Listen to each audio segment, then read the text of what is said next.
Good morning all of you. मैं Ghanshyam Dudiya, Gurugram teachers training college Chak 5 BLM Shri Vijaynagar के इस यूट्यूब चैनल में आपका स्वागत करता हूं। आज हम B.Ed फर्स्ट ईयर अनुशासन एवं विषय बोध इसके अंतर्गत आज का जो हमारा टॉपिक रहेगा वह है अनुशासन के साधन एवं सिद्धांत। अनुशासन के साधन एवं सिद्धांत के बारे में जानकारी प्राप्त करेंगे। कल हमने अनुशासन का अर्थ एवं परिभाषाएं की जानकारी प्राप्त कर ली थी, तो आज हम अनुशासन के प्रमुख साधन, सकारात्मक एवं नकारात्मक साधन तथा एक अनुशासन स्थापना के सिद्धांत इसकी जानकारी प्राप्त करेंगे। सामान्यतः अनुशासन का अर्थ जो भी नियमों के पालन से लिया जाता है। सामान्यतः अनुशासन का जो अर्थ है वह नियमों के पालन से लिया जाता है,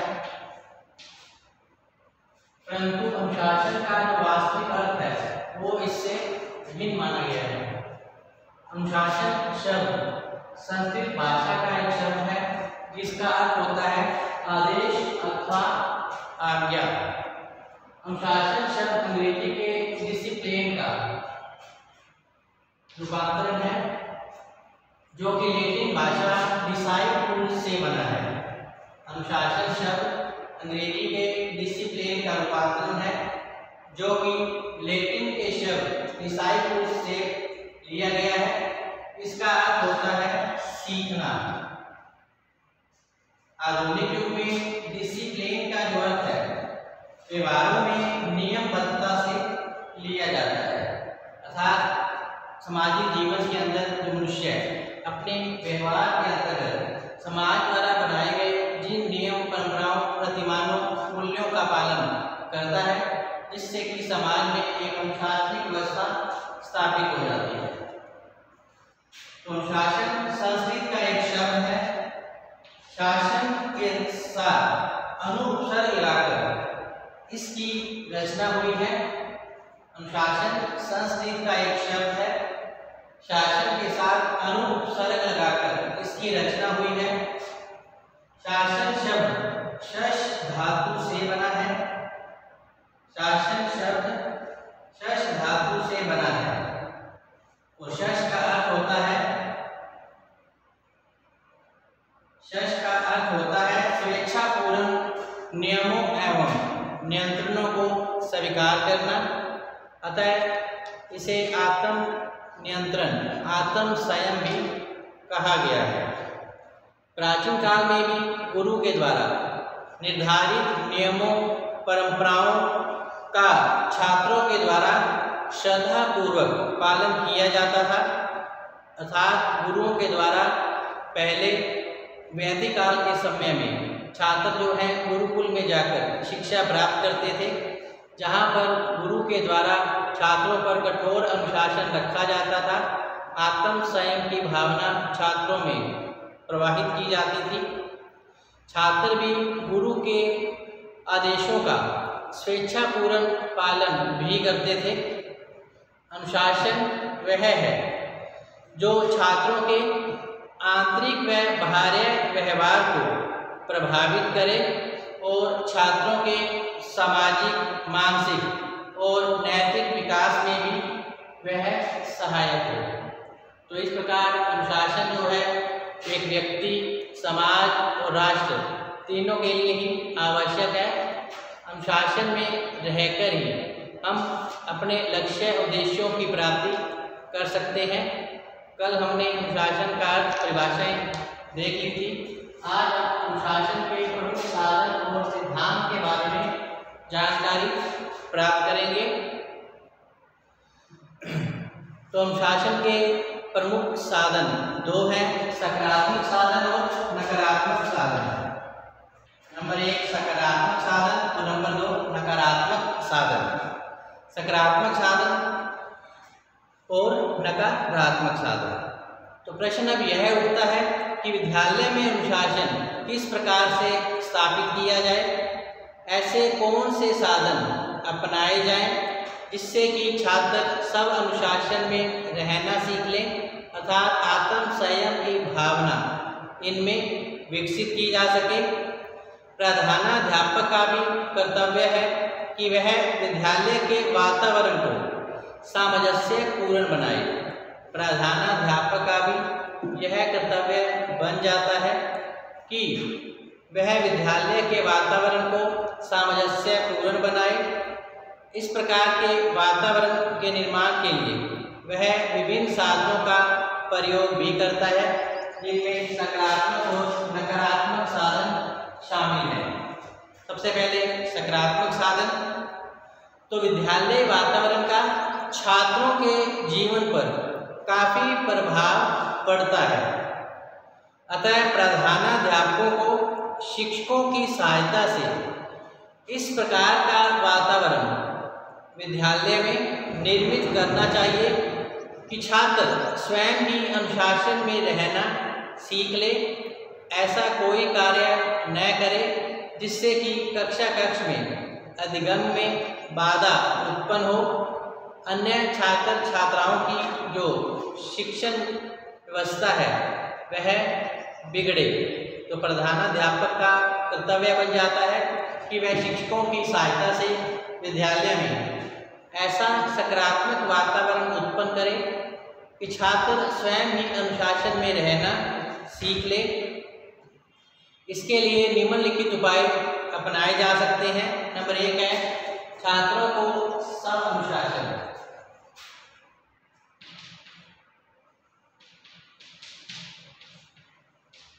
छात्रों को स्वअनुशासन, छात्रों को स्वअनुशासन। तो विद्यालय का वातावरण ऐसा हो कि छात्र स्वयं अनुशासन में रहना सीख जाए, अर्थात विद्यालय में शिक्षकों के द्वारा छात्र छात्राओं को विद्यालय के नियम, परंपराओं, मूल्यों, प्रतिमानों के बारे में अवगत करवा देना चाहिए, और जिससे कि छात्र जो है विद्यालय के नियम परंपराओं के अनुसार आचरण करें, अर्थात समय पर विद्यालय में प्रवेश करें, गणवेश में हर दिन उपस्थित हों, कक्ष में जब भी शिक्षक के द्वारा अधिगम कार्य करवाया जाए तो बड़ी सावधानी पूर्वक मन लगाकर उस विषय का अध्ययन करें, तथा कक्ष में किसी भी प्रकार की वह बाधा उत्पन्न न करें।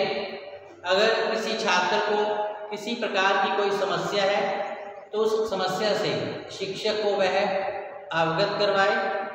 तो इस प्रकार शिक्षकों के द्वारा विद्यालय में ऐसा वातावरण उत्पन्न किया जाना चाहिए जिससे कि छात्र स्वयं अनुशासन में रहना वो सीख ले।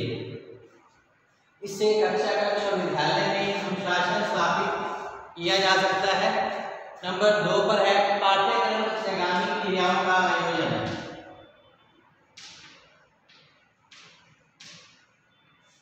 पाठ्यक्रम संगामी क्रियाओं का आयोजन।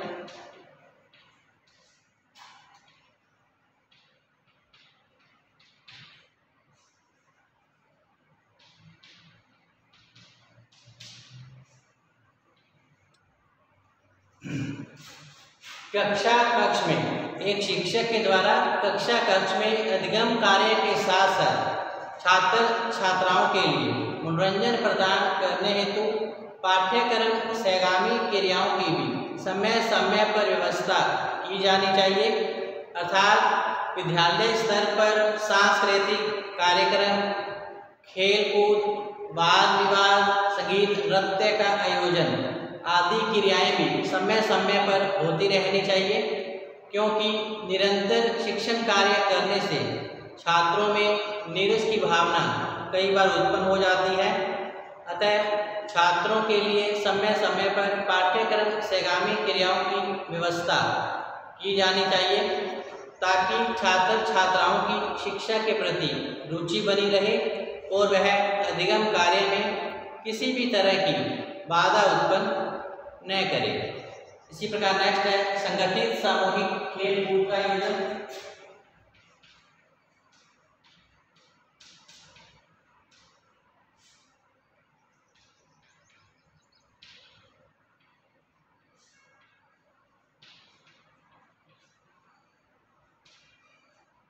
खेल कूद का आयोजन।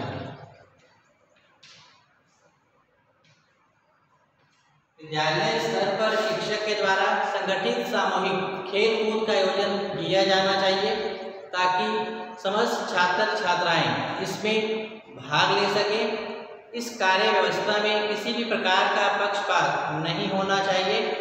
जो छात्र जिस योग्यता स्तर बुद्धि का है और वह जिस प्रकार के खेल को खेलना चाहता है इसकी अनुमति शिक्षक को प्रदान करनी चाहिए और संगठित एवं सामूहिक खेल कूद का आयोजन विद्यालय स्तर पर करवाया जाना चाहिए तब ताकि सभी छात्र छात्राएं मिलकर सहयोग की भावना से खेल कूद कार्यक्रम को संचालित कर सके और अपना मनोरंजन कर पाए।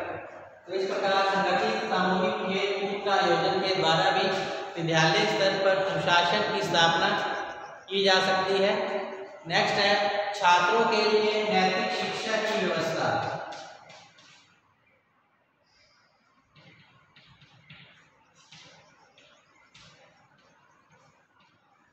छात्रों के लिए नैतिक शिक्षा की व्यवस्था।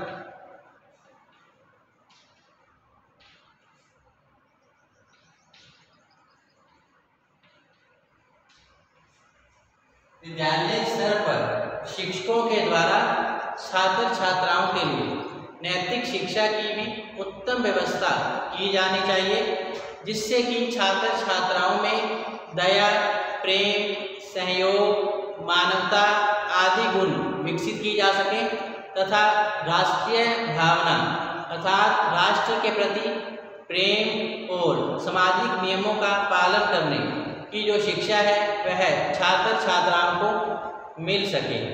इसके लिए शिक्षक को समय समय पर विद्यालय स्तर पर छात्र छात्राओं के लिए नैतिक शिक्षा प्रदान की जानी चाहिए। इसके लिए आदर्श महान पुरुषों तथा महिलाओं आदि के जीवनीय और प्रसंग बताकर उनमें देशभक्ति, त्याग, बलिदान, सहयोग, दया, मानवता, प्रेम आदि भावना विकसित की जाए ताकि वे अनुशासन में रहकर अपना जीवन यापन कर पाए। नेक्स्ट है विद्यालय का स्वतंत्रता पूर्ण एवं उचित वातावरण।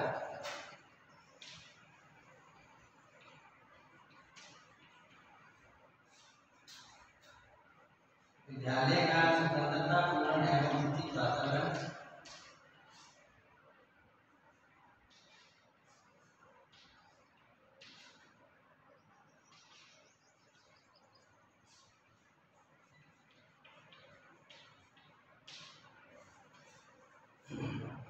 कक्षा कक्ष में अनुशासन स्थापित करने के लिए आवश्यक है कि विद्यालय का जो वातावरण है वह स्वतंत्रता पूर्ण वह उचित होना चाहिए अर्थात विद्यालय स्तर पर जो नियम प्रतिमान परंपराएं हैं वह न तो अधिक कठोर हो और न ही अधिक सरल हो।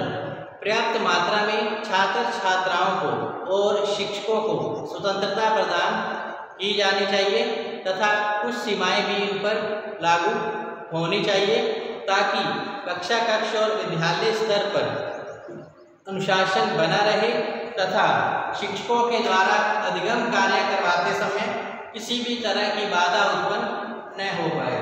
तो इसके लिए विद्यालय का जो वातावरण है वह स्वतंत्रता पूर्ण होना चाहिए और सामंजस्य पूर्ण होना चाहिए। इसके अलावा विद्यालय में अध्ययन की पूर्ण सुविधा।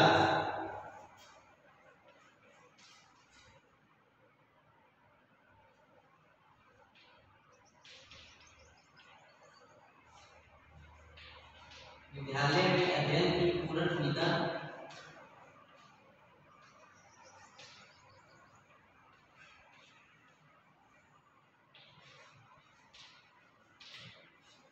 विद्यालय में अध्ययन की पूर्ण सुविधा।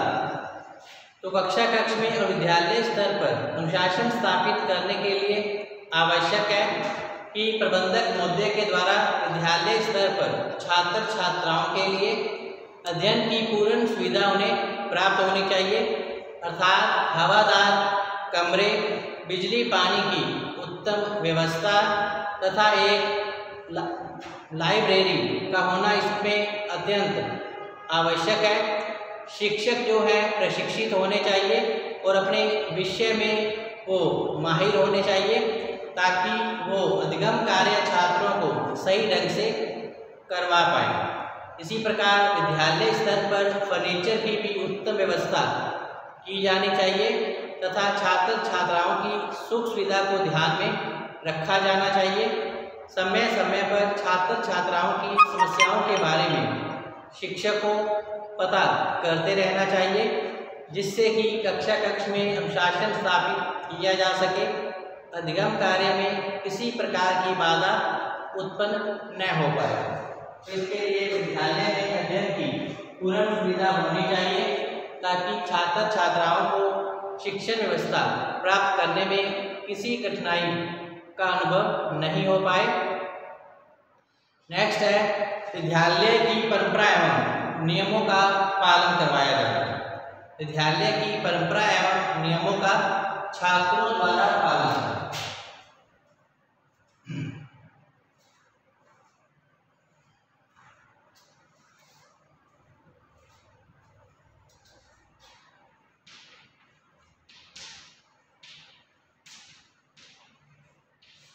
विद्यालय के नियमों एवं परंपराओं का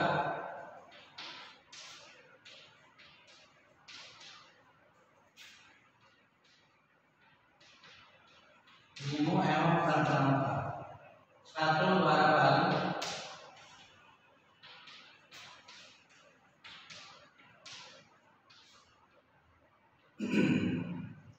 एक शिक्षक का यह कर्तव्य बन जाता है कि वह कक्ष में छात्र छात्राओं को विद्यालय के नियम परंपराओं प्रतिमान मूल्यों आदि के बारे में पहले से ही अवगत करवा देना चाहिए ताकि जो छात्र छात्राएं हैं किसी प्रकार की अव्यवस्था न करें, समय पर कक्ष में प्रवेश करें, मन लगाकर विषय वस्तु का अध्ययन करें।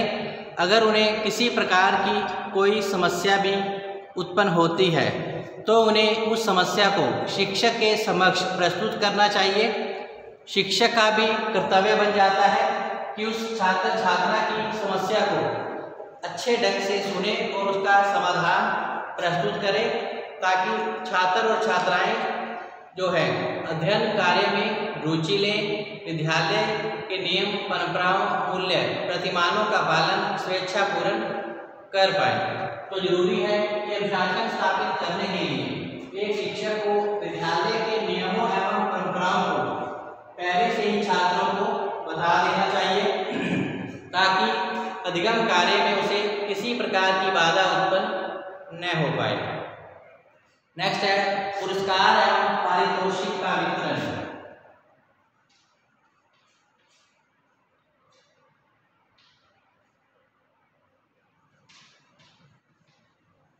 पुरस्कार एवं पारितोषिक का वितरण।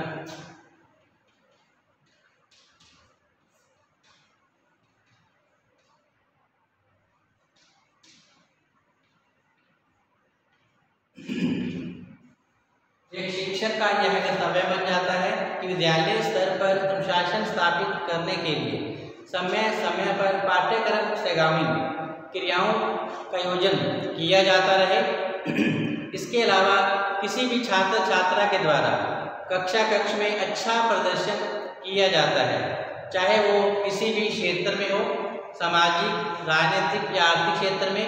अगर कोई ऐसा अच्छा प्रदर्शन किया जाता है तो उसे उस कार्य के लिए प्रार्थना सभा में सभी छात्र छात्राओं के सामने उसे पुरस्कृत या पारितोषिक अर्थात किया जा सकता है जिससे कि उसका मनोबल बढ़े, शिक्षा के प्रति उसकी रुचि जागृत हो।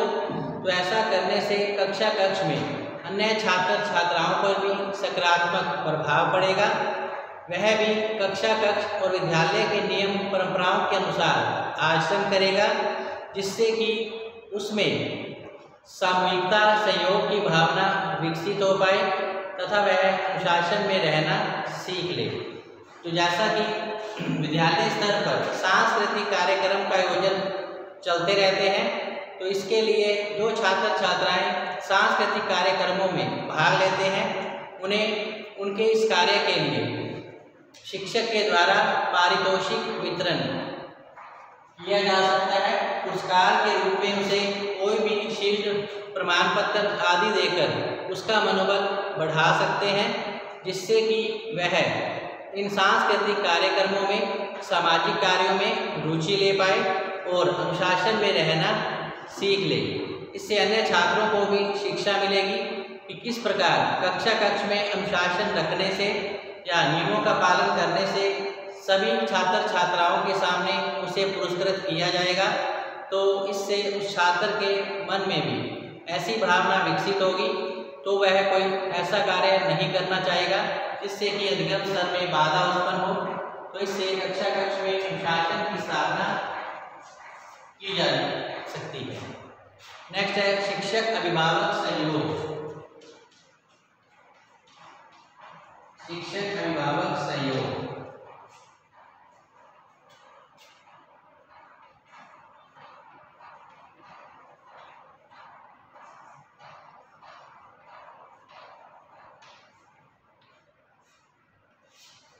अनुशासन स्थापना के लिए जरूरी है शिक्षक और अभिभावक एक दूसरे का पूर्ण रूप से सहयोग करें। अगर कक्ष में किसी छात्रा के द्वारा शिक्षण कार्य में बाधा उत्पन्न की जाती है, तो शिक्षक को आवश्यक हो जाता है कि वो इस कारण पता करें कि छात्र छात्राएं कक्ष में अधिगम कार्य में रुचि क्यों नहीं ले पा रहे हैं। कारणों को पता लगाकर उचित समाधान करना चाहिए। समय समय पर ये अभिभावकों की एक मीटिंग 15 दिन के अंदर बुलाई जानी चाहिए, जिसके अंतर्गत छात्र छात्राओं की समस्याओं के बारे में जानकारी प्राप्त की जा सके।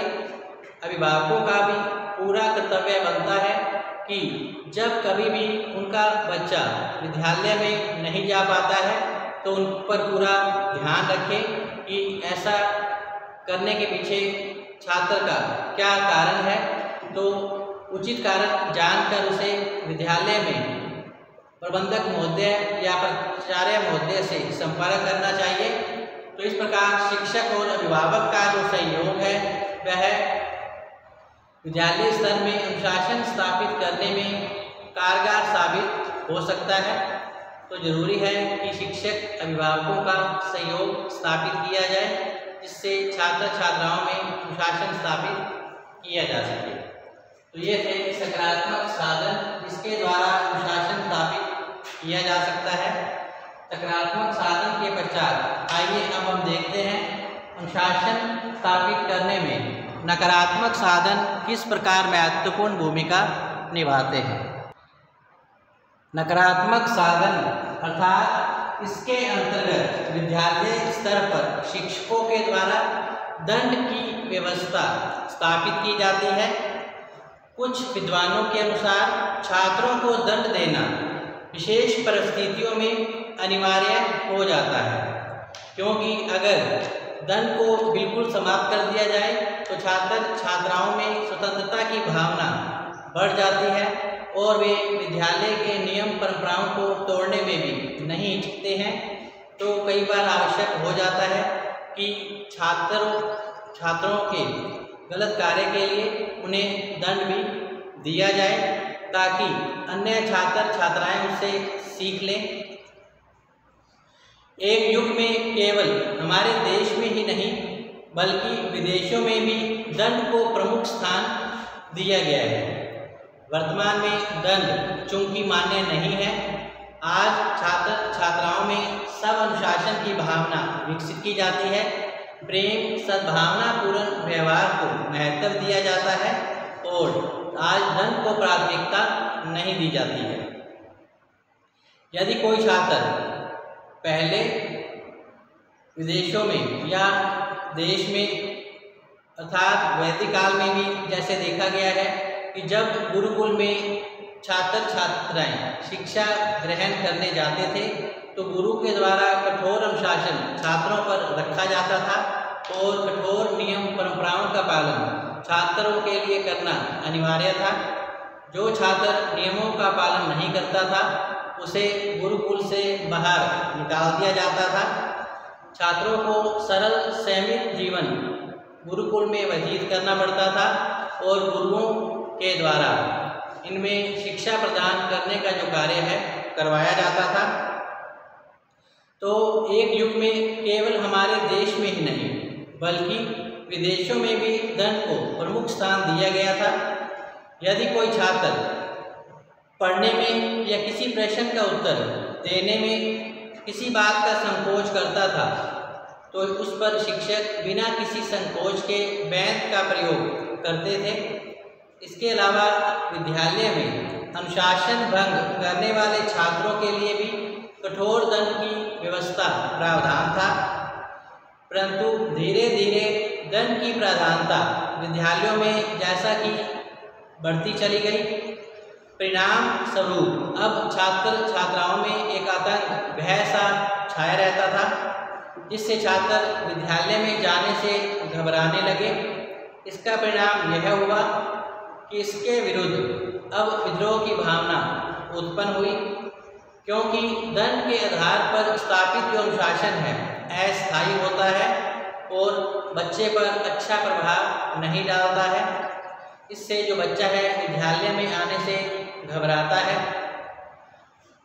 प्रजातंत्र युग में दंड को आज घृणा की दृष्टि से देखा जाता है। अब विद्यालय में भय के स्थान पर संयोग और प्रेम सद्भावना के द्वारा कक्षा कक्ष में अनुशासन स्थापित करने पर बल दिया जाता है।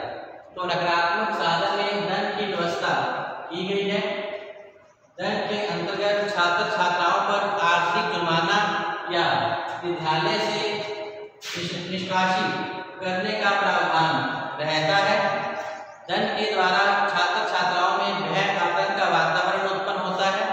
अतः वर्तमान में दंड के स्थान पर आज प्रेम सद्भावना सहयोग पर आधारित वातावरण उत्पन्न किया जाता है, जिससे कि छात्र छात्राएं सब अनुशासन में रहना सीख ले। ऐसा कोई कार्य न करें कि शिक्षण कार्य के दौरान अर्थात अधिगम के दौरान बाधा उत्पन्न हो पाए। तो इस प्रकार अनुशासन के जो प्रमुख साधन रहे हैं सकारात्मक और नकारात्मक। अनुशासन के प्रमुख साधन टॉपिक यही समाप्त होता है। कल हम फिर से हाजिर होंगे। अनुशासन स्थापना के प्रमुख सिद्धांत कौन से हैं, ऐसे किन बातों का ध्यान रखा जाए कि कक्षा कक्ष में अनुशासन व्यवस्था बनी रहे, इसकी जानकारी कल की वीडियो में प्राप्त करेंगे। तब तक आप घर पे रहें, सुरक्षित रहें, पढ़ते रहें। धन्यवाद।